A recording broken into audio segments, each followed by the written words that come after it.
Hello, welcome to Cocoknits. I am going to show you a little hack of mine. If I have a lot of ripping to do, like if I have to rip out a whole sleeve or a whole part of a sweater, this is just a kitchen twine holder. It came with kitchen twine, and I love this for ripping out. So if I have to rip all of this, for instance, the kind of ripping where you have to take it off the needles and rip and rip and rip, and if I just let this pile up, I can't fit it back into the center pole or the out, it just, is going to be a mess.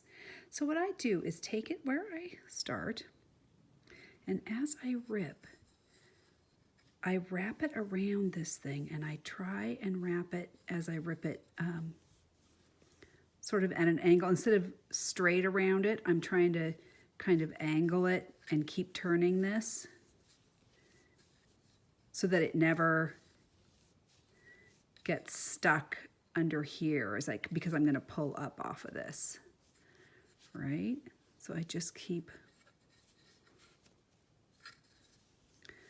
ripping and making this nice little,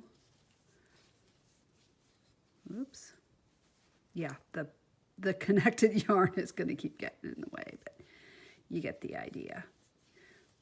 There, so as I go around, I'm just going to keep ripping and make this nice little, oh, there was actually an end there. That's convenient. All right, so then when I go to knit from this, you can see I've got this nice little bundle here, and I put this down next to me and I just pull up from that. It keeps it much tidier than just having this big tangle of yarn or trying to make a ball. The other thing is that this is now stationary, and as long as that's headed off that way, it's not going to get in the way. I can just knit from this. And the other thing you can do, if like this, if for some reason you want to pull from this side, you also now have a little center pull from the other direction. But usually I just leave it on this guy and just knit right off of it. So there's a little hack for you.